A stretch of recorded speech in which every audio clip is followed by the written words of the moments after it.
ఏమిటైంది? చూస్తున్నాను. ఏమిటి చూస్తున్నావు? ఆయన నా జాకెట్ ని నైసుగా నాజూగా రుద్దుతుంటే చూస్తున్నాను. నైస్ గా నాజుగా రుద్దుంటే అలా ఊగుతూ చూడాలా? అదా ఏమయ్యా ఇంకా ఏం చెప్తావు? పెట్టేది ఎక్కాల. ఏమిటది? అదే ఇస్త్రీ పెట్టే. వేడెక్కడ రుద్దులేవా? కట్టండి.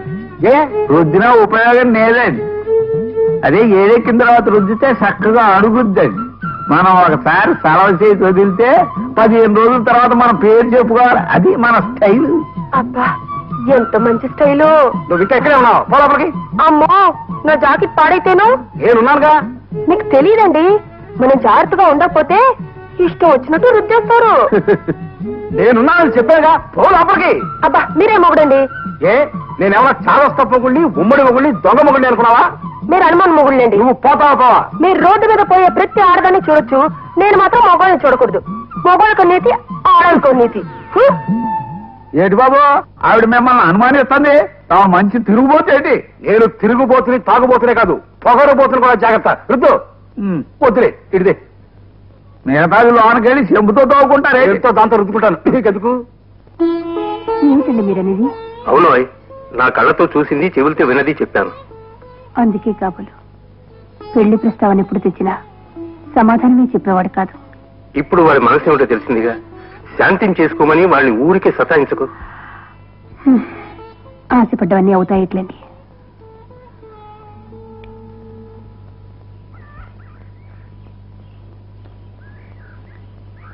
ఇదేంటి ఈ అవతారం ఎత్తావు ఇవాళ? దేవుడు 10 అవతారాలతోనే సరిపెట్టుకున్నాడు.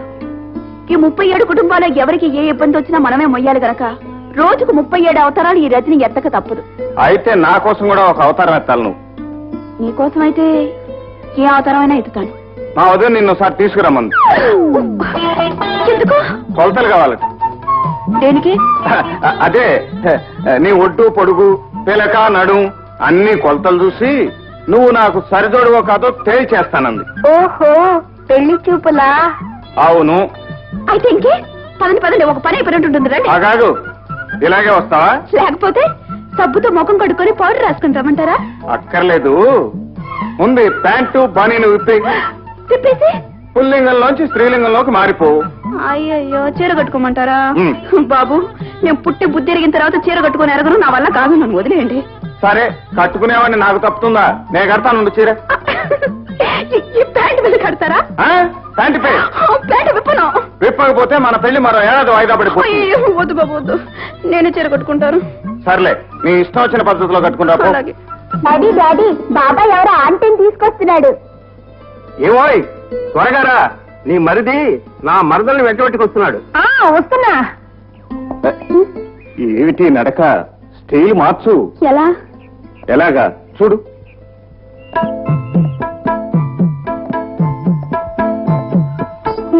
రా రజని.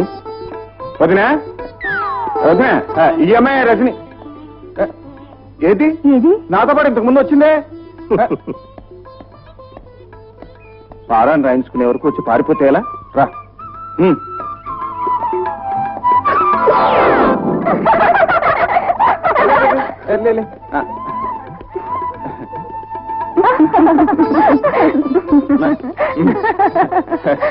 పాపం చీర కాళ్ళ కట్టుపడి. బావా చీర కాలి కట్టుపడ్డం కాదు, కాలే చీర కట్టుపడి ఉంటుంది. Correct correct. ఈనాడైనా చీర కట్టడం. పాపం మా తమ్ముడు వాళ్ళ ఉదయం దగ్గర మార్కులు కొట్టేయడానికి హఠాత్తుగా చీర కట్టి తీసుకొచ్చుకున్నాడు. మమ్మీ ఆంటీ ఏడుస్తుంది.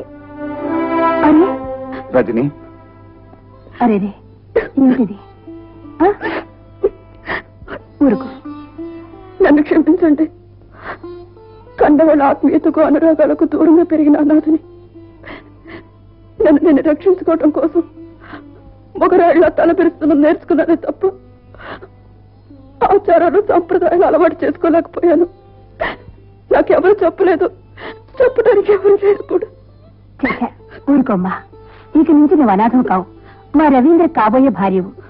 ఈ ఇల్లు నీది, మేమంతా నీ వాళ్ళం. అదేమిటి మమ్మీ, బాబాయ్ చేసుకునేది శాంతి పిన్ని కదా, ఈ అంటే అంటావే? తప్పమ్మా, ఈ ఆంటీయే బాబాయిని చేసుకునేది.